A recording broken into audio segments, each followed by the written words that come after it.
Welcome to DJM TV. My correct people, we greet una. Welcome una once again to DJM TV. Una what's up channel where they give una ogbonge updates like this as the hot. Yes, so my people, updates will carry on this time around now about Sowore, will be the former presidential candidate of AAC. Im don come tok how dem take arrest am and release am. According to wetin im tok, e say he was not just arrested but he was adopted. Una know the meaning of adopted, they will carry you by force. E say na even front of judge na dis whole thing for happen o. My people, those of una wey never see the news, I no go talk too much. I go play una this video now for my eyes. Una watch and lis ten to wetin Sowore talk, how dem take carry am o, how dem take release am, everything. Una watch and make una share, we dey come back. That after all the trials and tribulations having been sent to the DSS facility, you were released, I think, on December 24, 2019. Yeah, I remember that day. I mean, I was just rushing somewhere and I was just told to come to the DSS facility that you were going to be released. And we came there and we're shocked, actually, that you would be released because we heard it was all treasonable charges slammed against you. How did you take all these charges? Because, I mean, a treasonable charge or offense is one of the highest offenses in the land. Well, I was released twice, if you remember. Yeah. And the first time I was released, the next day we were in court, I was abducted in front of a judge. And then, so my release wasn't done out of generosity. It was a judgment of the court that was being implemented after a lot of pressure, especially after that egregious attack on me inside the courtroom, which you have seen. I knew from the beginning that this wasn't going anywhere. As a matter of fact, I'd warned them before we even did the protest that this case can never be prosecuted. And I have a video to show for it. I know that my role was historical, and judges have never succeeded in trying history. Otherwise, they will become a footage of history too.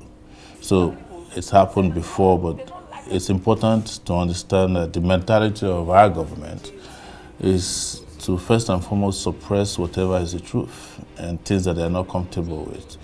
And the particular government of former President Buhari was notorious for this. He ruined a lot of lives, destroyed the economy, and did everything to ensure that this country did not survive him. But some of us did not survive him as well. And I happen to have survived him. Not only did they do this, they shot at me at close range with a federal riot gun at once. If you see the scar on my face was broken midnight of a Passover night in 2021 by the police in Abuja here. I was attacked several times by state-sponsored thugs.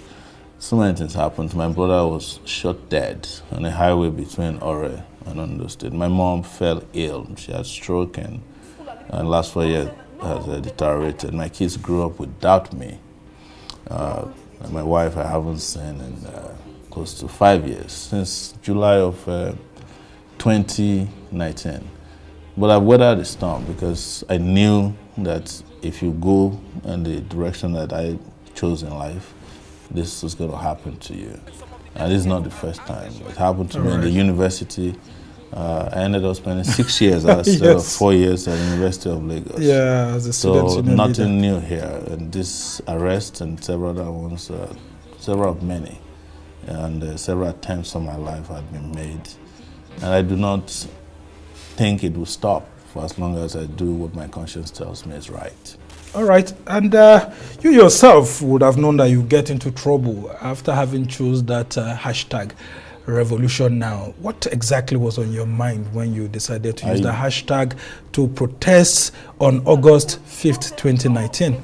I actually was calling for a revolution, and I never denied it. What form of revolution? Oh, there's only one form of revolution, a change that has never been seen before in the life of any country.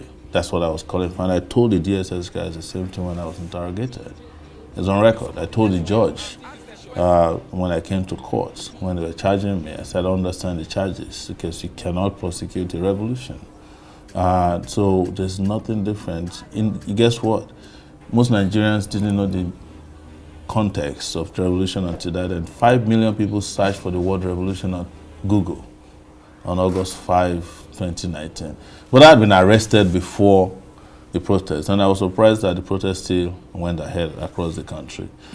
And the interesting thing now is that it's no longer a crime to say the word revolution. Everybody's calling for a revolution now.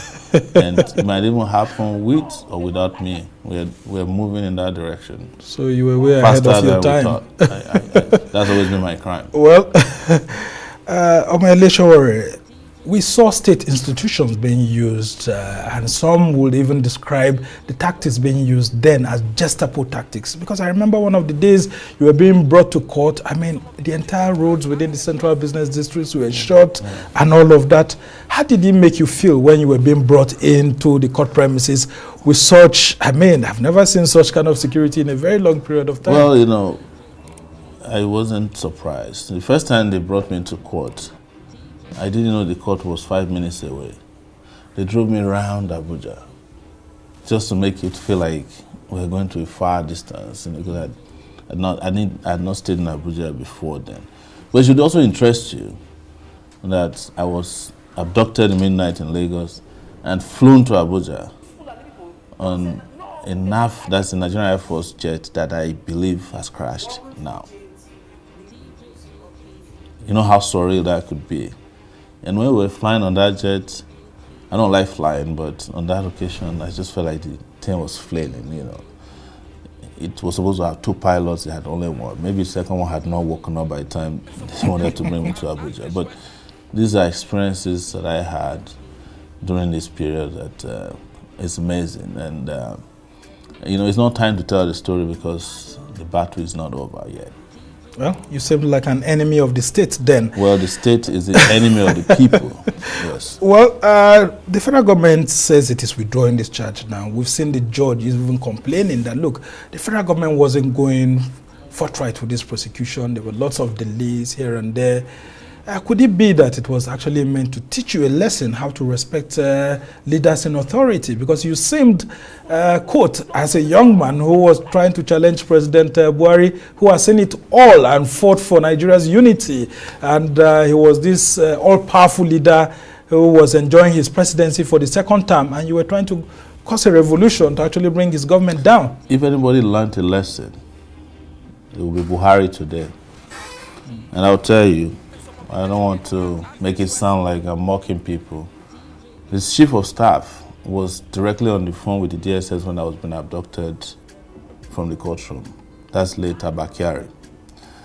There was a delegation led to me when I was in detention, asking me to apologize to Buhari, and I refused. He met Femi Falana, and he said, I think that was a delegation of media stakeholders, yes, by Garba. It was led by Issa Funtua. Yeah.